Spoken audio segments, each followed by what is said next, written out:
ମୃତ୍ୟୁ ଆସିବାର 9 ମାସ ପୂର୍ବରୁ ମନୁଷ୍ୟକୁ ମିଳିଥାଏ ଏହି 7 ପ୍ରକାରର ସଂକେତ। ଯେଉଁଭଳି ପ୍ରତ୍ୟେକ ମନୁଷ୍ୟ ମା ଗର୍ଭରେ 9 ମାସ ରହିବା ପରେ ତାକୁ ନୂଆ ଜୀବନ ମିଳିଥାଏ, ଠିକ୍ ସେହିଭଳି ମୃତ୍ୟୁ ଆସିବାର 9 ମାସ ପୂର୍ବରୁ କିଛି ଏମିତି ଘଟଣା ଘଟିବାକୁ ଲାଗିଥାଏ, ଯାହା ଏହି କଥାର ସଂକେତ ଦେଇଥାଏ କି ଆତ୍ମା କହୁଛି, ଏବେ ବହୁତ ହୋଇଗଲା, ଏହି ସମୟକୁ ତ୍ୟାଗ କରିବାର ସମୟ ଆସିଗଲା। କିନ୍ତୁ ଏହି ସଂକେତ ଏବେ ସୂକ୍ଷ୍ମ ଓ ଛୋଟ ହୋଇଥାଏ କି ଆମେ ନିଜର ପ୍ରତିଦିନ ଜୀବନଶୈଳୀରେ ସେସବୁ ଉପରେ ଧ୍ୟାନ ଦେଇନଥାଉ ଏବଂ ଯେତେବେଳେ ମୃତ୍ୟୁ ଏକଦମ ନିକଟତର ହୋଇଯାଇଥାଏ, ସେତେବେଳେ ଆମକୁ ଜଣା ପଡ଼ିଥାଏ କି ଏବେ ତ ବହୁତ ଡେରି ହୋଇଗଲାଣି, ହେଲେ ଅନେକ କାମ ଅଧା ହୋଇ ରହିଗଲା। ଏମିତି ପରିସ୍ଥିତିରେ ଶେଷ ସମୟରେ ମନ ବିଚଳିତ ହେବାକୁ ଲାଗିଥାଏ ଏବଂ ମୃତ୍ୟୁ ସମୟରେ କଷ୍ଟରେ ଅନୁଭବ ହେବାକୁ ଲାଗିଥାଏ। ଗରୁଡ଼ ପୁରାଣ, ସମୁଦ୍ର ଶାସ୍ତ୍ର ତଥା ବିଜ୍ଞାନ ଅନୁସାରେ ଏହି ସଂକେତ ମନୁଷ୍ୟକୁ 9 ମାସ ପୂର୍ବରୁ ମିଳିବାକୁ ଲାଗିଥାଏ।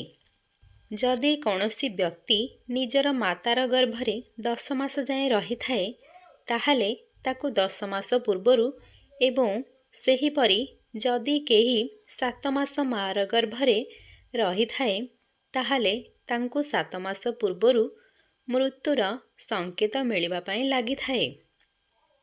ତେବେ ଆସନ୍ତୁ ଜାଣିବା ସେହି ସବୁ ସଂକେତ ବିଷୟରେ, ଯାହାଦ୍ୱାରା ଆମେ ଜାଣିପାରିବା ମୃତ୍ୟୁ ଆମର ନିକଟତର ଅଛି କି ନାହିଁ। ଯଦି ସାଙ୍ଗମାନେ ଆପଣମାନେ ଏତେ ପର୍ଯ୍ୟନ୍ତ ଆମର ଚ୍ୟାନେଲ ମାନି ଭଏସ୍କୁ ସବସ୍କ୍ରାଇବ୍ କରିନାହାନ୍ତି, ତେବେ ଡେରି ନକରି ଜଲ୍ଦି ଯାଇ ସବସ୍କ୍ରାଇବ୍ କରିଦିଅନ୍ତୁ ଏବଂ ପାଖରେ ଥିବା ବେଲ୍ ଆଇକନ୍କୁ ମଧ୍ୟ ଦବାଇ ଦିଅନ୍ତୁ। ନମ୍ବର 1, ମନୁଷ୍ୟ ଶରୀରରେ 7ଟି ଚକ୍ର ହୋଇଥାଏ। ପ୍ରଥମ ଚକ୍ର ହେଉଛି ମୂଳାଧାର ଚକ୍ର, ଦ୍ୱିତୀୟ ଚକ୍ର ହେଉଛି ଲିଙ୍ଗ ଚକ୍ର, ତୃତୀୟ ନାଭି ଚକ୍ର, ଚତୁର୍ଥ ହେଉଛି ହୃଦୟ ଚକ୍ର, ପଞ୍ଚମ କଣ୍ଠ ଚକ୍ର ଓ ଷଷ୍ଠ ଆଧ୍ୟା ଚକ୍ର ଓ ସପ୍ତମ ହେଉଛି ସହସ୍ରସାର ଚକ୍ର। ଯେତେବେଳେ ମନୁଷ୍ୟ ପ୍ରାଣତ୍ୟାଗ କରିଥାଏ, ଏହି ଚକ୍ର ମଧ୍ୟରୁ ଗୋଟିଏ ଏକ ଚକ୍ର ଦ୍ୱାରା ଆତ୍ମା ଶରୀରରୁ ବାହାରକୁ ବାହାରିଥାଏ। ଯୋଗୀ ମୁନି ଏବଂ ପୁରାଣ ଦ୍ୱାରା କୁହାଯାଇଛି କି ଯେତେବେଳେ ମୃତ୍ୟୁର ସମୟ ନିକଟତର ହୋଇଯାଏ, ସେତେବେଳେ ନାଭି ଚକ୍ରରେ ଗତିବିଧି ଆରମ୍ଭ ହୋଇଯାଇଥାଏ। ନାଭି ଚକ୍ର ଭାଙ୍ଗିବାକୁ ଲାଗିଥାଏ। ନାଭି ଚକ୍ର ଶରୀରର କେନ୍ଦ୍ର ଚକ୍ର ହୋଇଥାଏ, ଯେଉଁଠାରେ ଜନ୍ମ କାଳରେ ଶରୀରର ରଚନା ଆରମ୍ଭ ହୋଇଯାଇଥାଏ। ସେଥିପାଇଁ ମୃତ୍ୟୁ ନିକଟତର ହେବାର ପ୍ରଥମ ସଂକେତକୁ ନାଭି ଚକ୍ର ପାଖରେ ଅନୁଭବ କରାଯାଇପାରିବ। ନାଭି ଚକ୍ର ଗୋଟିଏ ଦିନରେ ଭାଙ୍ଗେ ନାହିଁ। ଏହାର ଭାଙ୍ଗିବାର ପ୍ରକ୍ରିୟା ବହୁତ ଲମ୍ବା ସମୟ ଯାଏଁ ଚାଲିଥାଏ। ମୃତ୍ୟୁ ନିକଟତର ଆସିବାର ଅନ୍ୟ କେତେକ ଲକ୍ଷଣ ପ୍ରକଟ ହେବାକୁ ଲାଗିଥାଏ। ମୃତ୍ୟୁ ଯେତେବେଳେ ନିକଟକୁ ଆସିବାକୁ ଲାଗିଥାଏ, ସମୟ ବିତିବା ସହିତ ବ୍ୟକ୍ତି ନିଜର ନାକର ଟିପ ଦେଖିବାକୁ ଅସମର୍ଥ ହୋଇଯାଇଥାଏ। ନମ୍ବର 2, ମୃତ୍ୟୁର କିଛି ଦିନ ପୂର୍ବରୁ ସେ ବ୍ୟକ୍ତିଙ୍କୁ ଆକାଶରେ ଥିବା ଜହ୍ନ ଏବଂ ଅନ୍ୟ ଗ୍ରହ ଆଦି ଖଣ୍ଡ ବିଖଣ୍ଡିତ ହେବାକୁ ଲାଗିଥାଏ। ସେ ବ୍ୟକ୍ତିକୁ ଲାଗିଥାଏ କି ଜହ୍ନ ଯେପରି 2 ଭାଗରେ ବିଭକ୍ତ ହୋଇଯାଇଛି, କିନ୍ତୁ ପ୍ରକୃତରେ ସେମିତି କିଛି ବି ହୋଇନଥାଏ।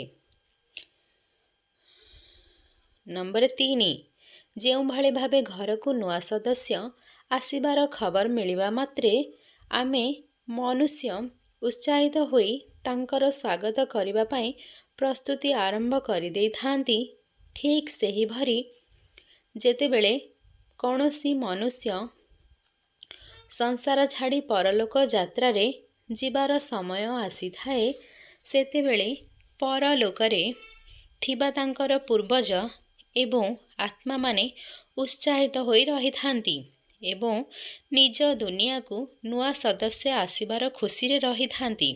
ସେଥିପାଇଁ ମୃତ୍ୟୁର ନିକଟତର ହୋଇଥିବା ବ୍ୟକ୍ତି ନିଜର ଆଖପାଖରେ କିଛି ଛାୟାର ଉପସ୍ଥିତି ଥିବାର ଅନୁଭବ କରିଥାନ୍ତି।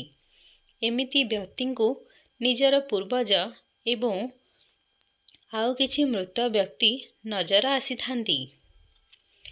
ନମ୍ବର 4, ସାଧାରଣତଃ ଯେତେବେଳେ ଆମେ ଏବଂ ଆପଣ ନିଜର କାନ ଉପରେ ହାତ ରଖିଥାଉ, ଆମକୁ ସେତେବେଳେ କୌଣସି ଶବ୍ଦ ଶୁଭେ ନାହିଁ। କିନ୍ତୁ ଯେଉଁ ବ୍ୟକ୍ତିର ଅନ୍ତିମ ସମୟ ଅତି ନିକଟବର୍ତ୍ତୀ ହୋଇଯାଇଥାଏ, ତାଙ୍କୁ କୌଣସି ଶବ୍ଦ ଏକ ଶୁଭାଯାଏ ନାହିଁ। ନମ୍ବର 5, ଯେଉଁ ବ୍ୟକ୍ତିର ଅନ୍ତିମ ସମୟ ପାଖେଇ ଆସୁଥାଏ, ଅର୍ଥାତ୍ ମରିବାକୁ ଥିବା ବ୍ୟକ୍ତିକୁ ପ୍ରତ୍ୟେକ ସମୟରେ ଏମିତି ଲାଗିଥାଏ କି ତାଙ୍କ ସାମ୍ନାରେ କିଛି ଅଚିହ୍ନା ମୁହଁ ଉପସ୍ଥିତ ଅଛି। ନମ୍ବର 6, ବିଜ୍ଞାନ ଅନୁସାରେ ମୃତ୍ୟୁ ପୂର୍ବରୁ ମାନବ ଶରୀରରୁ ଏକ ଅଜୀବ ଗନ୍ଧ ନିର୍ଗତ ହେବାକୁ ଲାଗିଥାଏ, ଯାହାକୁ ମୃତ୍ୟୁ ଗନ୍ଧ ବୋଲି କୁହାଯାଇଥାଏ ଏବଂ ଯାହାକୁ କେବଳ ଅନୁଭବ କରାଯାଇପାରିବ। ଯେଉଁ ବ୍ୟକ୍ତି ମରିବାକୁ ଯାଉଥିବ, ସେହି ବ୍ୟକ୍ତି ହିଁ ଅନୁଭବ କରିପାରିବ। ଯାହାର ମୃତ୍ୟୁ ଅତି ନିକଟତର ହେବାକୁ ଯାଉଛି, ସେ ବ୍ୟକ୍ତି ହିଁ ଅନୁଭବ କରିପାରିବ।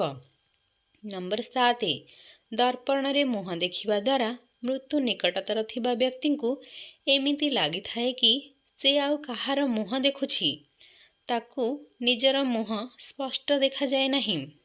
ଏବଂ ଯେତେବେଳେ ବ୍ୟକ୍ତିକୁ ଏମିତି ଲାଗିଥାଏ, ଶାସ୍ତ୍ରରେ କୁହାଯାଇଛି କି ସେହି ବ୍ୟକ୍ତିର ମୃତ୍ୟୁ 24 ଘଣ୍ଟା ମଧ୍ୟରେ ହୋଇଯାଇପାରେ। ଭିଡ଼ିଓଟିକୁ ଏହିଠାରେ ଶେଷ କରୁଛି। ଯଦି ଏହି ଭିଡ଼ିଓଟି ଆପଣମାନଙ୍କୁ ଭଲ ଲାଗିଛି ବା ପସନ୍ଦ ଆସିଛି, ତେବେ ଲାଇକ୍, ସେୟାର, ସବସ୍କ୍ରାଇବ୍ କରିବାକୁ ଭୁଲନ୍ତୁ ନାହିଁ। ଯଦି ଏମିତି ସଂକେତ ଆପଣଙ୍କୁ ଦେଖାଯାଉଛି, ତେବେ କମେଣ୍ଟରେ ଭଗବାନଙ୍କ ନାମ ସ୍ମରଣ କରନ୍ତୁ। ଭଗବାନ ଚାହିଁଲେ ସବୁ ଅସୁବିଧା ଦୂର ହୋଇଯାଇପାରେ। ଏବଂ କମେଣ୍ଟରେ ପରମ ପୁରୁଷଙ୍କ ନାମ ସ୍ମରଣ କରି ଲେଖିଦିଅନ୍ତୁ।